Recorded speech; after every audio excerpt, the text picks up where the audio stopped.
السلام علیکم. ہمارے چینل بیا اور مالا پر خوش آمدید. اگر آپ ہمارے اس چینل پر پہلی دفعہ آئے ہیں یا آپ نے ابھی تک سبسکرائب نہیں کیا تو بیا اور مالا کو سبسکرائب کرنا اور بیل آئیکن پریس کرنا ہرگز نہ بھولیں. دوپہر ہو چلی تھی. بچوں کو مدرسے بھیج کر عفت اپنے 1.5 سالہ بیٹے کو لے کر نیم کی گھنیری چھاؤں تلے پلنگ پر آ گئی. لائٹ گئی ہوئی تھی اور ابھی مزید 1.25 گھنٹے بعد آنا تھی. ایسے میں تپتے سیمنٹ کے کمرے میں بیٹھنا سہانے روح تھا. لے دے کر پرانے نیم کا درخت کسی ماں کی طرح باہیں پھیلائے اس تپتی دھوپ کا درماں بنا کھڑا تھا. عفت نے اپنی ساس کے تخت کی طرف دیکھا. کمزور نحیف وجود، پھر بیماری کی دائمی صورت، اوپر سے اماں کی دوا بھی ہفتے بھر سے ختم تھی. بیچاری اماں. عفت نے دوپٹے سے مکھیوں کو بھگایا، پھر اپنے چھوٹے بیٹے کو ساتھ لے کے لیٹ گئی. صبح 6 بجے سے اٹھ کر بچے اور گھرداری کے جملہ امور نمٹانے کے دوران اسے رات کے لیٹنا نصیب ہوتا. بس دوپہر کی یہ چند گھڑیاں ملتی تھی جس میں وہ نیم کی چھاؤں تلے آ لیٹتی تھی. مہینے کا آخر تھا. آج 30 مئی تھی. کل پہلی، اور پہلی کے تصور کے ساتھ ہی تنخواہ کا خیال آیا تھا. مہینے بھر کی جاں توڑ محنت کا معاوضہ حیات کارخانہ کو چلانے کے لیے گرچہ ہمیشہ ہی ناکافی معلوم ہوتا تھا، مگر پھر بھی ہر ماہ کی پہلی تاریخ اسے کچھ مسرور سا کر دیتی تھی. بچوں نے کب سے اچھا کھانا نہیں کھایا. اس بار کم از کم ایک مرتبہ کباب، کوفتے اور آلو گوشت کا مزیدار سالن ضرور بناؤں گی، خوب اچھی طرح بھون کر، پتلے شوربے والا جس پر بڑی ہری مرچیں اور ہرا دھنیا ذائقے کو دوبالا کر دیتے ہیں، اور بچوں کو بہت پسند بھی تھا. مگر ساجد بتا رہے تھے بڑا گوشت 1000 روپے کلو پہ پہنچ گیا ہے. کیا کیا جائے، برائلر بھی تو اچھا خاصا مہنگا ہو چکا ہے، اور پھر کہتے ہیں اس میں کوئی طاقت، کوئی جان نہیں ہوتی. لیکن 3 مرتبہ خواہ ایک مہینے میں صحیح گوشت کی یہ ڈشیں، کچھ نہیں تو 3-4 ہزار کا خرچہ ہے. مگر بچوں کے لیے 1500 قربان سے ہی اس نے پھر سے مینیو بنانا شروع کیا. چکن بھی تو سستا نہیں تھا. تبھی اس کا چھوٹا بیٹا قسمت آیا. عفت نے اسے تھپکا. ہوا تو اچھی چل رہی تھی، مگر اس کا جسم ابھی تک پسینے سے شرابور ہو رہا تھا. اسے ریشمی کپڑے چھپنے لگے تھے. لون کا کوئی ایک آدھ سوٹ ہی تھا جو اندر باہر جانے کے لیے اس نے رکھ چھوڑا تھا.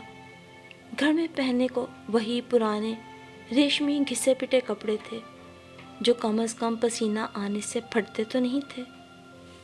کچھ بھی ہو، وہ آپ ہی آپ من آئی.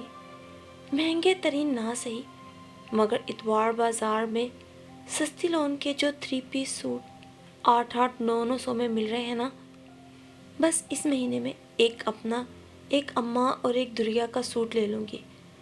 زیادہ سے زیادہ 2,500-3 ہزار کے ہو جائیں گے. ابھی 15 دن پہلے وہ اپنی تمام بہنوں کے ساتھ امی کے گھر جمع ہوئی تھی.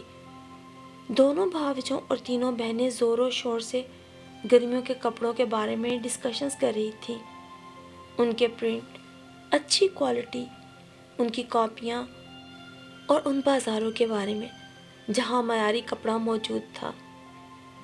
اور وہ خاموشی سے اس محفل میں ہوتے ہوئے بھی نہیں تھی. بڑھتی ہوئی مہنگائی، ساجد کی لگی بندھی آمدنی، بے مہار اخراجات نے اسے اس طرف سوچنے ہی نہیں دیا تھا کبھی.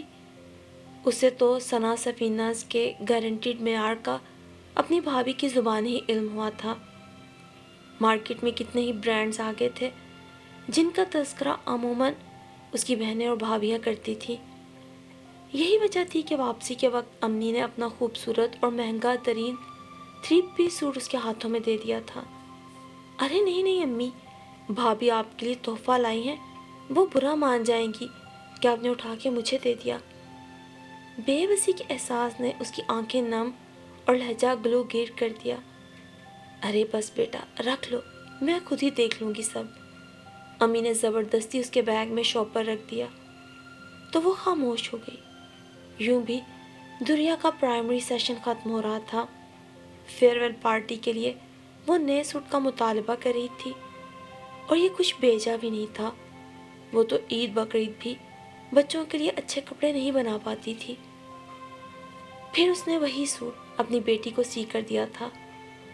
عفت کو ایک بار پھر احساس کم مائگی نے جکڑا۔ بس کچھ بھی ہونا، اس ماہ تنخواہ میں سے 2500-3000 ہمارے ہوئے۔ اسے حساب کرتے کرتے ہی مسرت اور خوشی کا انوکھا سا احساس ہوا۔ دوسری طرف نیند بھی پر پھیلائے ہوئے تھی، مگر غنودگی میں جانے سے پہلے تک وہ لون کے سوٹوں میں الجھی رہی۔ پھر جانے کتنی دیر ہوئی، مگر پیاسے کبوں کی کھرخت آواز نے اسے نیند سے جگا دیا۔ اماں بھی اٹھ بیٹھی تھی اور پانی کا کہہ رہی تھی۔ عفت نے آہستگی سے سوئے ہوئے اپنے چھوٹے بیٹے محسن کو تکیے پہ لٹایا۔ اماں کے لیے پانی لینے گئی۔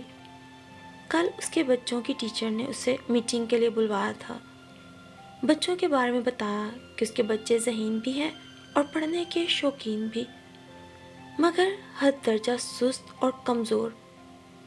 ٹیچر نے کہا، آپ ماں ہیں، بڑھتے ہوئے بچوں کی ماؤں کو تو ضرور ڈائٹ پلان کا خیال رکھنا چاہیے۔ آپ کے بچوں کی ہڈیوں کی، دماغ کی نشو و نما تیزی سے ہو رہی ہے۔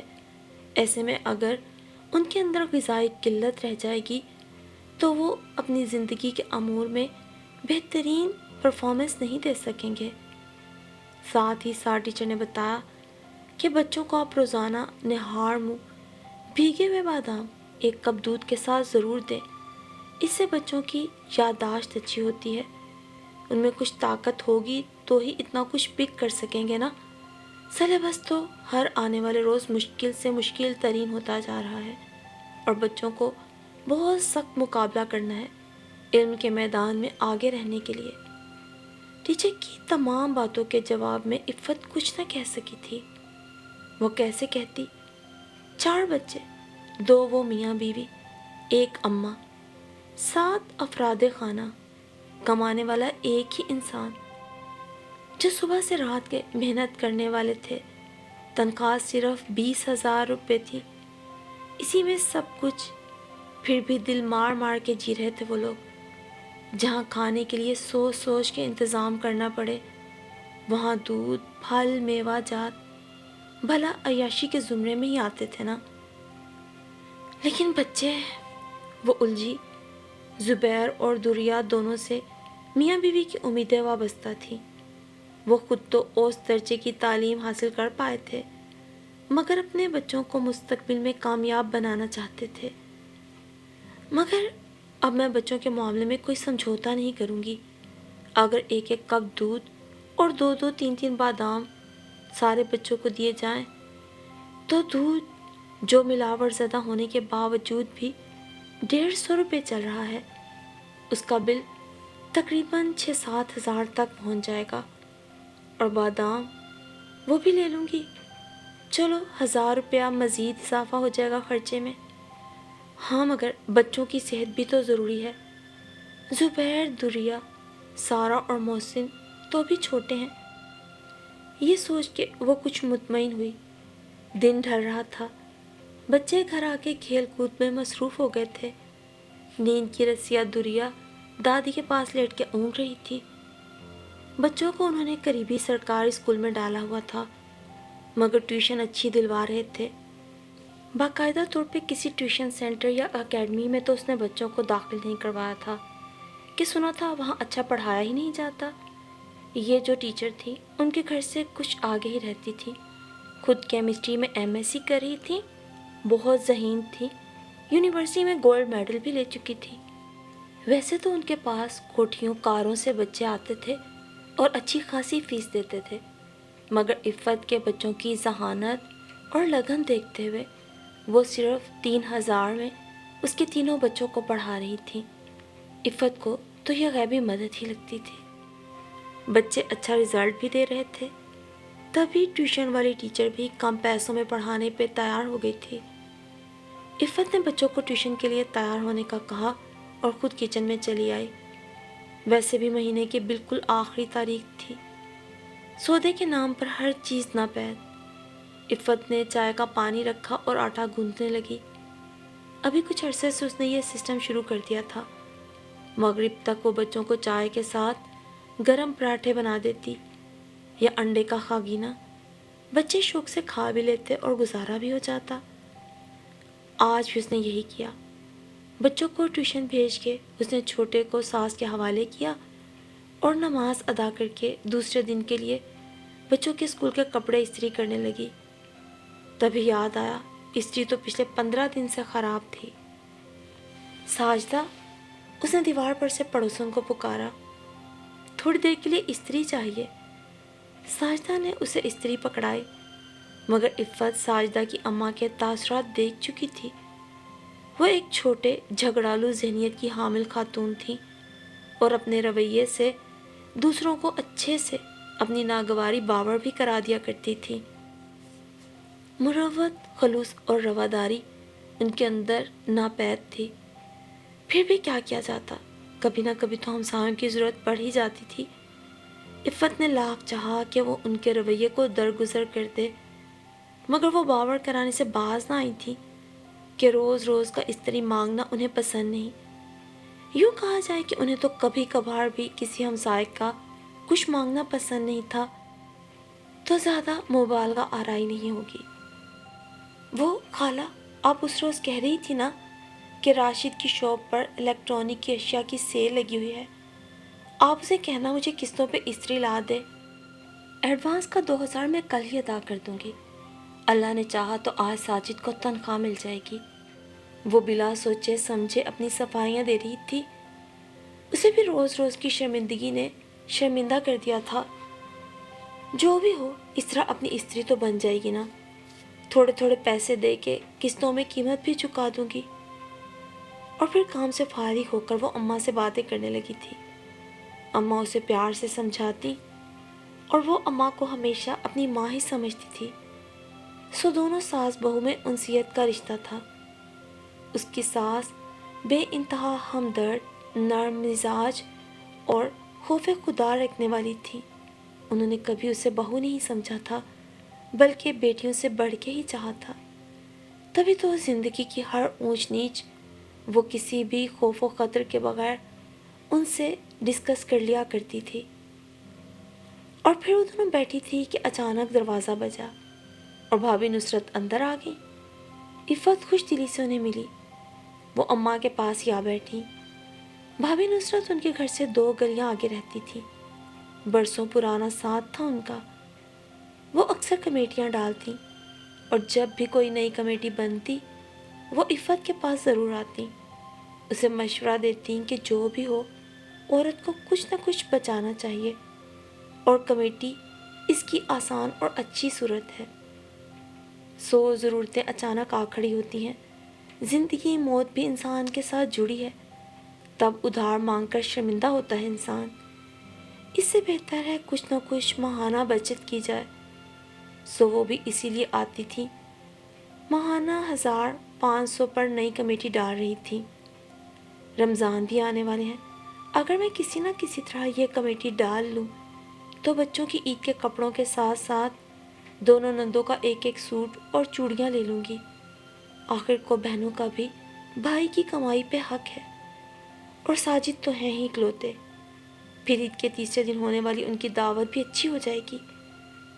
بھابھی، وہ ہچکچائی، میں کمیٹی تو ڈال لوں گی، مگر آپ مجھے رمضان میں کمیٹی دے دیں تو میری عید اچھی ہو جائے گی۔ ارے بھائی عفت، میں تو ممبر بنا رہی ہوں، چلو رمضان کی کمیٹی تمہاری ہوئی۔ انہوں نے بھی فوراً ہی وعدہ کر لیا۔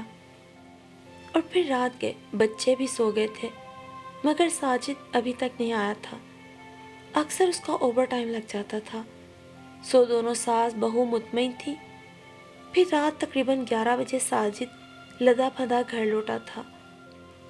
آج تنخواہ جو ملی تھی 5000 اوور ٹائم کا بنا تھا، جس میں سے 2000 میں وہ پیڈسٹل فین لے آیا تھا۔ پرانا پنکھا بھی ہوا کم دیتا تھا اور گھر گھر کی آوازیں زیادہ نکالتا تھا۔ اکثر آنکھ کھل جاتی تھی تو پھر رات اچھی نیند بھی نہیں آتی۔ واہ پاپا، آپ نے بہت اچھا کام کیا ہے۔ زبیر اٹھ بیٹھا۔ ویسے بھی اس کی نیند بہت کچی تھی اور سب سے زیادہ پنکھے کے شور کرنے سے بھی وہی چڑھتا تھا۔ اچھا اٹھ جاؤ بچوں، آج میں تم لوگوں کے لیے پسندیدہ آئس کریم لایا ہوں تمہاری۔ ساجد نے سب سے پہلے آئس کریم اماں کو دی۔ بچے بھی آئس کریم کا سن کے اٹھ گئے تھے۔ یہ تو وہی ہے نا، وہ جو نئی آئی ہے اشتہار والی؟ دریا خوشی سے بولی۔ میں نے بھیا سے کہا تھا ہم سب نا پیسے آنے پہ اپنے اپنے جیب خرچ سے جمع کر کے یہ والا فلیور منگائیں گے، کیوں کہا تھا نا؟ دریا نے زبیر سے تائید چاہی۔ اور ہاں، میں نے بھی آپ کی بات سن لی تھی بیٹا جانی، ساجد نے مسکرا کے دریا کو دیکھتے ہوئے جواب دیا۔ دوسری صبح ساجد کے کام پر جانے سے پہلے عفت نے تنخواہ کا لفافہ نکالا جو رات ہی ساجد نے اسے دیا تھا۔ پھر گنے، کل 25,000 میں سے 3,000 کم تھے۔ 2,000 تو ساجد نے پنکھے کے دیے تھے، 1,000 روپیہ اس نے اپنے خرچے پانی کرائے کا اپنی جیب میں رکھا تھا۔ اپنے کرائے کے 1,000 میں سے اس نے تینوں بچوں کو تھوڑی تھوڑی پاکٹ منی کے نام پر پیسے بھی دے دیے تھے تاکہ بچے بھی اپنی چھوٹی چھوٹی خواہشات اپنے پیسوں میں سے پوری کر سکیں اور انہیں یہ خوشی بھی ہو کہ باپ کی تنخواہ میں ان کا بھی کچھ حصہ ہے۔ یوں بھی ساجد کو عادت تھی، تنخواہ کم آئے زیادہ آئے، کچھ نہ کچھ وہ پاکٹ منی کے نام پہ بچوں کو ضرور دیتے تھے۔ محسن تو چھوٹا تھا، سو اسے ابھی پاکٹ منی نہیں ملتی تھی۔ عفت کے پاس اب کل ملا کے 23,000 ہی بچا تھا۔ اسی میں اسے پورا مہینہ گزارا کرنا تھا، جس میں سے اسی وقت گن کے اس نے 5,000 کرائے کے الگ کر کے ساجد کو پکڑا دیے جو وہ جاتے ہوئے مالک مکان کو دے جاتا۔ باقی اس کے پاس بچے تھے 18,000، جس میں سے 3,000 بچوں کی ٹیوشن کی فیس نکال کے 15,000 بچ گئے تھے۔ اس میں سے 5,000 بجلی، گیس اور دیگر بلوں کے اخراجات کی مد میں نکل جاتے تھے۔ 4,000 دودھ کا بل اور 1,000 اماں کی دواؤں کا نکال کے 5,000 باقی اس کے پاس بچا تھا، جس میں آئل، گھی، آٹا، نمک، مرچ، چینی، پتی کے لیے اس نے 3,000 الگ کر لیا تھا کہ ماہانہ راشن کے لیے اس سے زیادہ وہ اپنے بجٹ سے نہیں نکال سکتی تھی۔ بلز فیس الگ الگ کرنے کے بعد اس کے ہاتھ میں صرف 2,000 بچے تھے۔ 2,000 روپے، جس میں کھانا پینا، اچانک آنے والے مہمان، بیماری، کہیں خوشی غمی میں لینا دینا، موت مرگ میں جانا، بچوں کی کاپی قلم ربڑ پینسل جیسے از حد ضروری اشیاء۔ راشن کے نام پر وہ صرف آٹا، چینی، آئل ہی مہینے بھر کا منگاتی تھی۔ باقی گوشت تو وہ لوگ مہینوں کے بعد ہی کھاتے تھے، وہ بھی جب کوئی مہمان آتا تب۔ زیادہ تر دال سبزی ہی بنتی تھی، مگر اب تو دال سبزی بھی بے انتہا مہنگی ہو چکی تھی۔ عفت سر پکڑ کے بیٹھ گئی۔ اس کے سامنے صرف 30 کا ہنسا ناچ رہا تھا۔ مہینے کے 30 دن اور 30 دنوں کے 3 وقت کا کھانا، خواہ دال دلیا سبزی چٹنی سہی، مگر کیسے ہوگا؟ کیا ہوگا؟ ہر مرتبہ کی طرح عفت سن ہو رہی تھی۔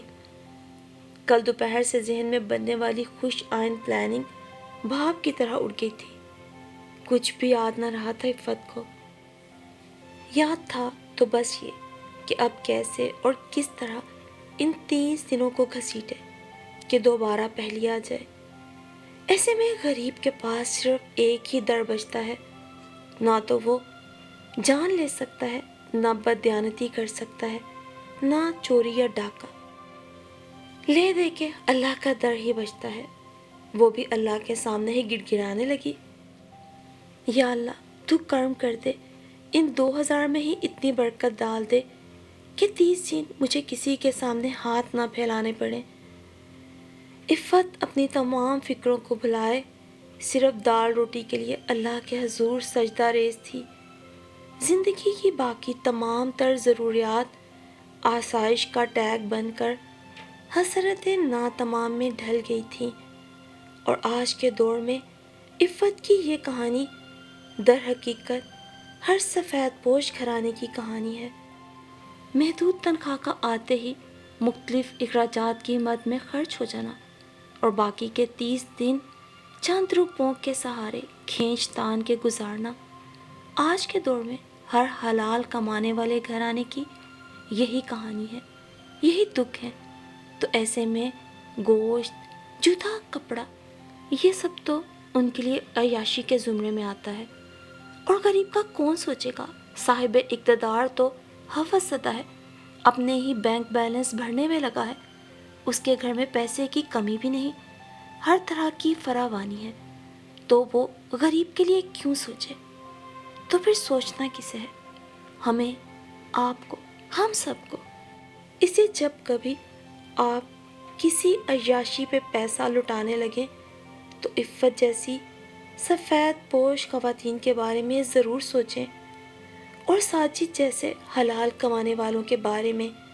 بے شک اللہ نے بھی لپٹ لپٹ کر مانگنے والوں کی بجائے خاموش اور اپنا بھرم رکھ کر جینے والے سفید پوش لوگوں کی مدد کرنے کو ترجیح دی ہے، اور وہیں ایسی خیرات کو جس سے دوسرے کی دل آزاری ہو جائے ناپسند فرمایا ہے۔ اس لیے جب کبھی کسی کی مدد کریں تو کسی بھی دنیاوی لالچ کے لیے نہیں، بلکہ صرف اور صرف اللہ کی رضا کے لیے کریں۔ بے شک اللہ کی مخلوق پہ رحم کرنے والے کے لیے اللہ کے یہاں بھی رحم ہی رحم ہے۔